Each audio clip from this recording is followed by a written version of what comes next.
आज का हमारा टॉपिक है आईपीसी सेक्शन 511 511।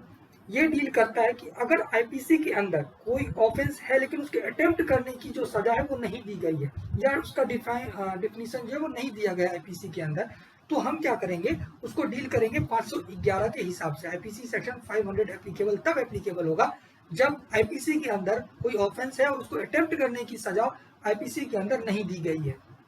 उस तरीके का जो ऑफेंस होगा उसको हम 511 के हिसाब से डील करेंगे।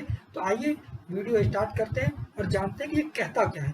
Punishment for attempting to commit offence punishable with imprisonment for life और other imprisonment.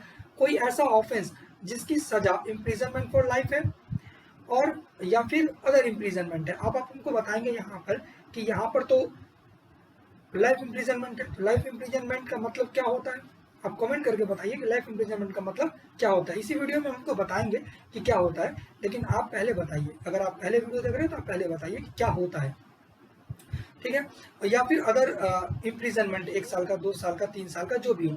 Whoever attempts to commit an offense punishable by this code with imprisonment for life, this code का मतलब आईपीसी है। यहाँ पर कोई ऐसा offence जिसको commit करने से आपको उम्र कैद की सजा हो सकती है या कोई दूसरी सजा हो सकती है।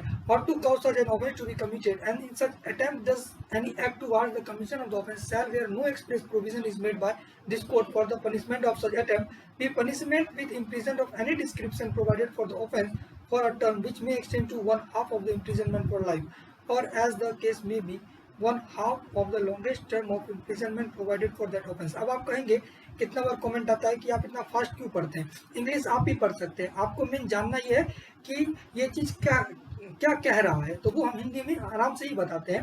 लेकिन हम स्पीड में इंग्लिश इसीलिए पढ़ते हैं कि ये बार बार आपके सामने है, आप 1000 बार इसको पढ़ सकते हैं। आप आईपीसी के अंदर बेरेक्ट के अंदर इसको पढ़ सकते हैं। हालांकि ये आपके सामने बेरेक्ट ही है जो कि आपको आपके स्क्रीन पर दिख रहा होगा, तो आप इसको खुद से भी पढ़ सकते हैं।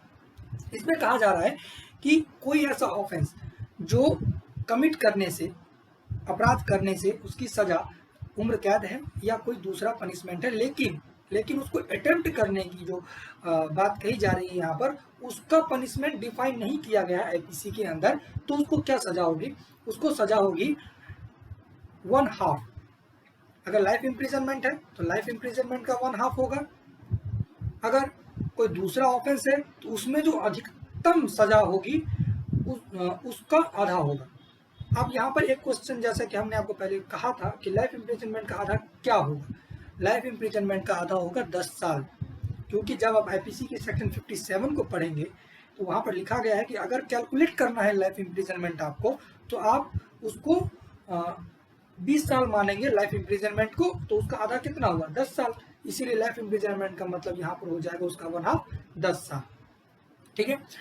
आई होप ये क्लियर हो गया होगा। और बाकी तो पता ही है, 5 साल का 2.5 साल, 7 साल का 3.5 साल, तो जितना भी सजा होगा, लॉन्गेस्ट जितना सजा होगा उसका आधा उसको मिल जाएगा।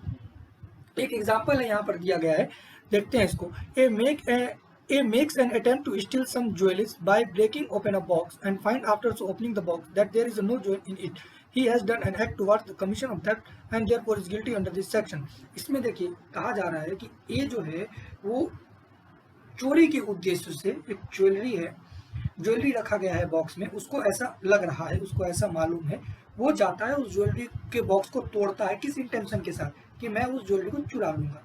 पर जब वो उस ज्वेलरी को तोड़ता है, मतलब तोड़ता नहीं है, मतलब खोलता है, हाँ तोड़ता है, खोलता है, तोड़कर खोलता है, तो उसमें उसको वो जो ज्वेलरी जिस ज्वेलरी को वो चुराने आया था वो ज्वेलरी उसमें है ही नहीं।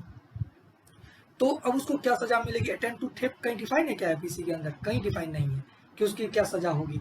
तो उसकी सजा तो डिफाइन नहीं है, लेकिन उसने ऑफेंस तो किया है, क्योंकि थेफ्ट डिफाइन है ना।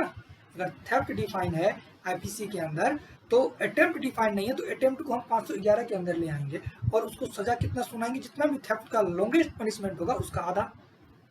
अब हम दूसरे नंबर में आते हैं बी। बी भी थेफ्ट से ही रिलेटेड है। A makes an attempt to pick the pocket of Jet by thrusting his hand into Jet's pocket. A fail in the attempt in consequence of Jet having nothing in his pocket. A is the guilty under this section।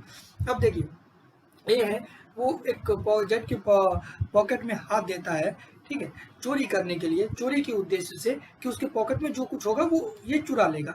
लेकिन अब क्या होता है कि उसके pocket में तो कुछ होता ही नहीं है, जैसे कि वहां पर बॉक्स में नहीं था, इसके पॉकेट में नहीं था, तो अब फिर अटेम्प्ट टू थेफ्ट हो गया, चोरी ही हुआ ना, तो ये चोरी हो गया, तो अब इसका फिर से डिफाइन नहीं है, तो ये कहाँ डील किया जाएगा, 511 के अंदर डील किया जाएगा।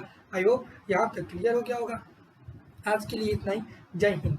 जैसा कि आप जानते हैं कि मेरा वीडियो बेस होता है सिर्फ और सिर्फ पूछे गए क्वेश्चन पर।